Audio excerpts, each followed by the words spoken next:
So let's go back here. The 5 steps to control. The first one is form a shadow government using humanitarian aid as a cover. Now, is he doing this? Well, let me start with the central George Soros operation, which is OSI. This is his main group. OSI. It is the Open Society Institute. It sounds warm and fuzzy, and to hear the way they tell it, it is warm and fuzzy. Oddly enough, yesterday, in a sign of, I think, total panic and collapse, OSI released a video talking all about all the wonderful things that George Soros does.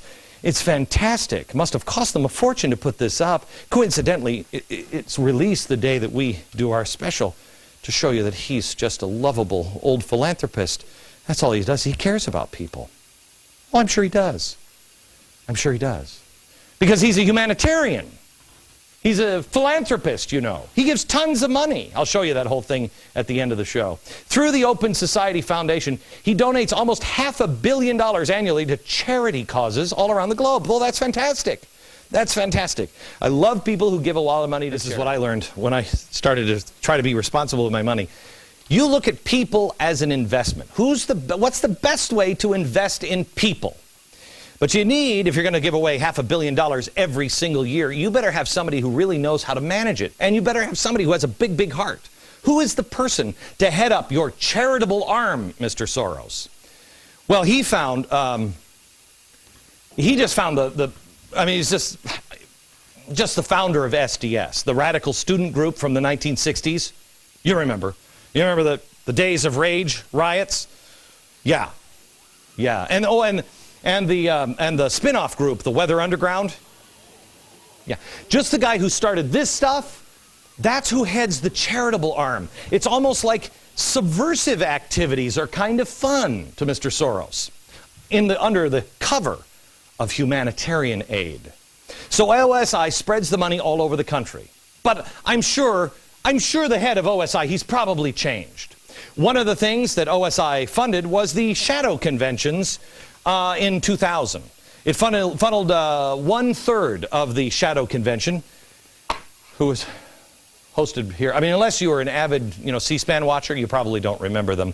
But it was an attempt to, as they put it, focus on the issues that the parties just won't touch. Issues like campaign finance reform. Wait a minute. Last night, campaign finance reform. Now, that's a good humanitarian thing, isn't it? Seriously, that's going to feed a lot of children.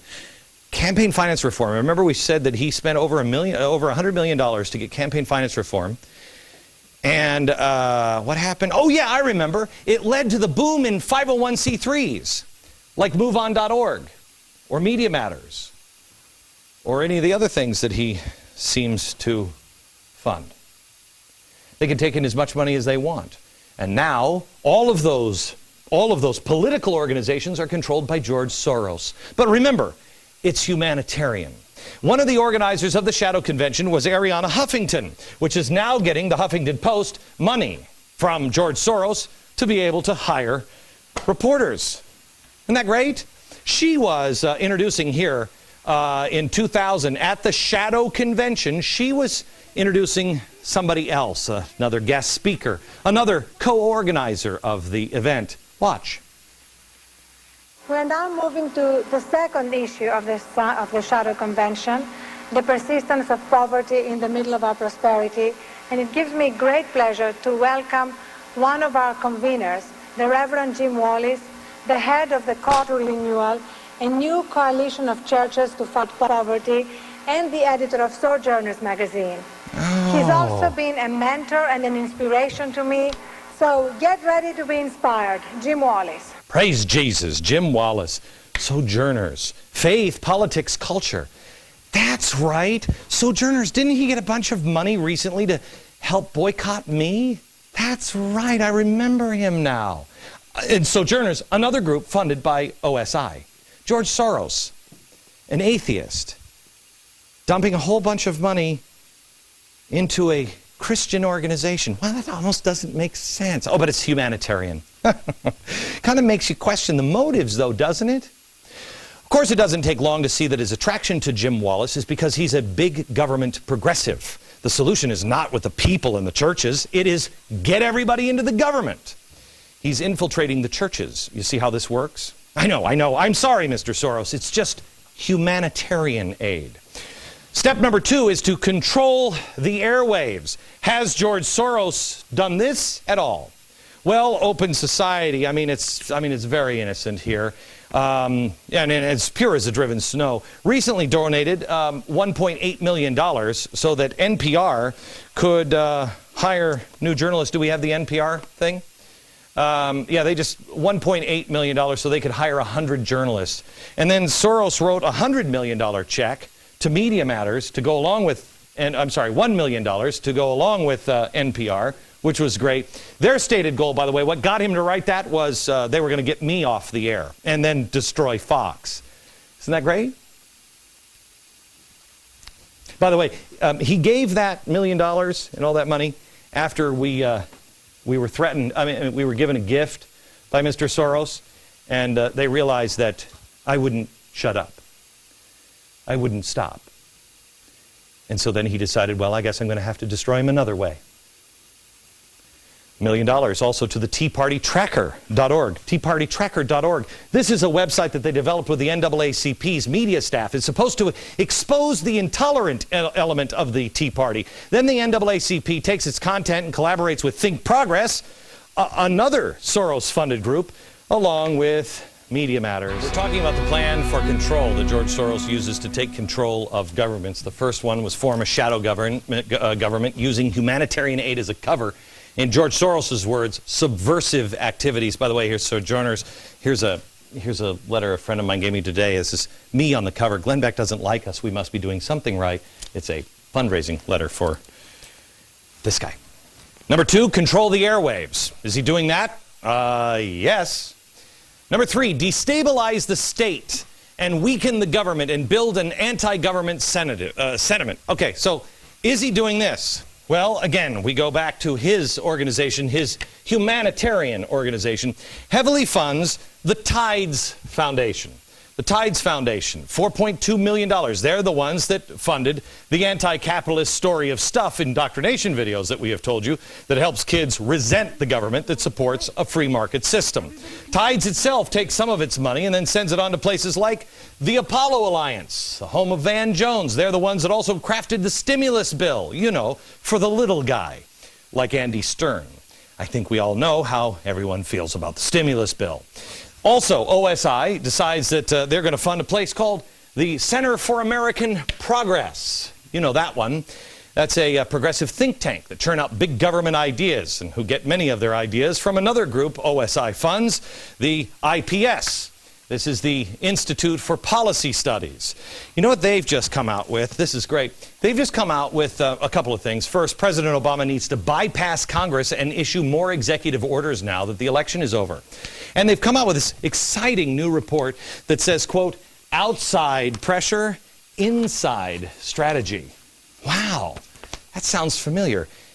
Inside strategy, outside pressure.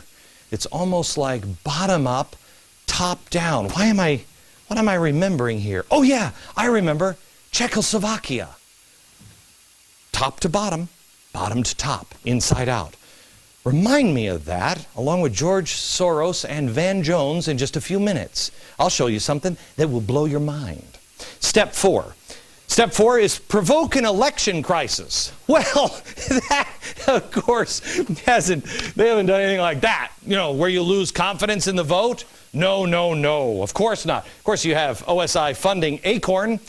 This is a group that's willing to sell, human sex slave traffickers and give them a tax break. Soros also created this, SOS, the Secretary of State Project. This is a group that is specifically designed to groom and elect Secretary of States around the nation because they're the ones who have to certify election results. How do you think, what's his name from Minnesota got in last time? Remember all that? Remember Al Franken who's this project? Isn't that weird? They're the ones that call the shots. And Soros has pumped millions of dollars into voting-related groups. Some of them legitimate. Some get caught doing illegal things. Some are kind of a little shady. I like this one myself. One America Votes. They get money from the Tides. Remember, Soros funds that group. They sent illegal immigrants door to door in Washington state just before this last election to tell people that they were illegal, but you should get out and vote. There's George Soros for you. And then step number 5, take power. Take power. This one is kind of hand in hand with staged demonstrations. This one's about to come. We've already seen the beginnings of it. The One Nation rally. We saw this. This is the labor union rally in D.C. as a response to 828, a project of the Tides Center, a.k.a. George Soros Group. OSI also donated to the Ruckus Society. They're a radical environmental justice group known for their aggressive tactics. Remember, that was the guy I told you about last night? It was causing all the riots in Seattle. Then OSI has donated to several groups who are trying to get me off the air. You have Faith in Public Life. That's funded by OSI. They're calling for my head. You have Sojourners, of course. They're calling for my head. You have Media Matters. All of them out of the pocket of George Soros.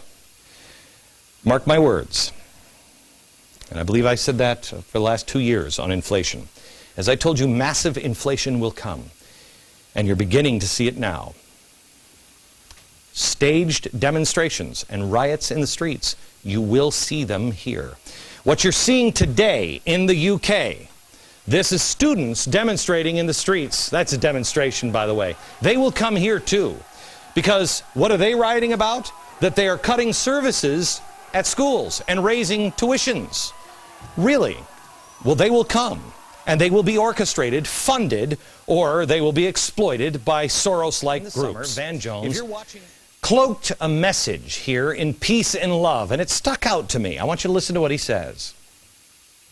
You handle the top down, but it's also bottom up and inside out.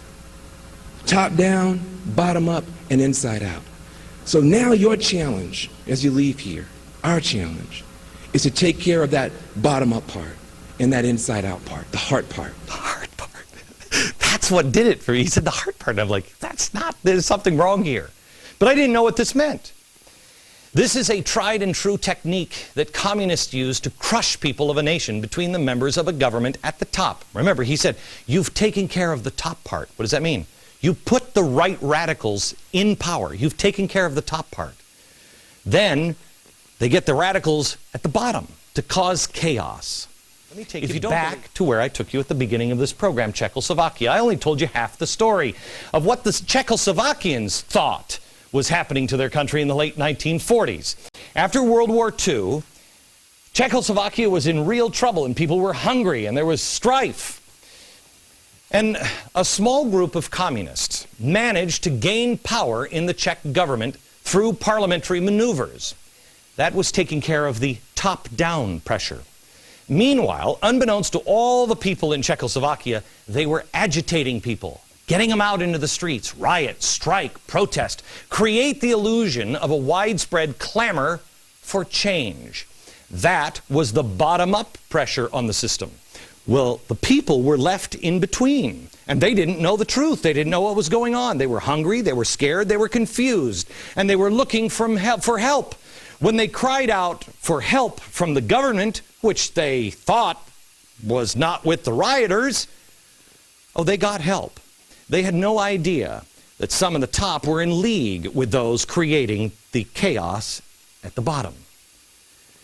The people at the top had formed a shadow government, and they were only too happy to help, and they helped by clamping down on the Czech people. So the Czech people were hit from both directions, top down, bottom up, and inside out. Their country was turned inside out. They didn't know what to believe. The same is now being called for. The organizations that are calling now for Obama to bypass Congress and issue just executive orders. The Institute for Policy Studies. Soros funding. They came out with their annual report that literally says outside, inside. Outside pressure and inside strategy. What does that mean? It's just a different way of saying up and down pressure. Same thing, outside, inside.